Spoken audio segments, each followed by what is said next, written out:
ગુજરાત સરકારના સામાન્ય વહીવટ વિભાગ દ્વારા રાજ્યના વહીવટી માળખામાં મહત્વના ફેરફાર કરવામાં આવ્યા છે। વિવિધ અધિકારીઓને જિલ્લામાં પ્રભારી સચિવને નિમણૂક આપવામાં આવી છે, જેમાં કચ્છ જિલ્લાના પ્રભારી સચિવ તરીકે વરિષ્ઠ આઈએએસ અધિકારી રાજકુમાર બેનીવાલની વરણી કરવામાં આવી છે। રાજકુમાર બેનીવાલ હાલમાં ગુજરાત નર્મદા વેલી ફર્ટિલાઇઝર કંપની લિમિટેડ ભરૂચ ખાતે વહીવટી નિયામક તરીકે કાર્યરત છે।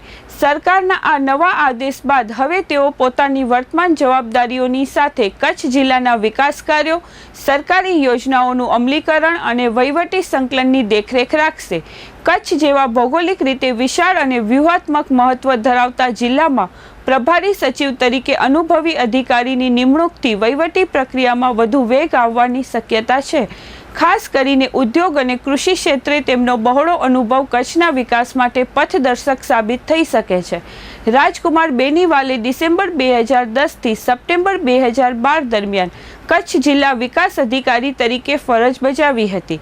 તેમના સમયમાં કચ્છમાં પંચાયતી રાજના માળખાને મજબૂત કરવા અને ગ્રામીણ વિકાસની યોજનાઓના અસરકારક અમલીકરણ પર ભાર મૂકવામાં આવ્યો હતો।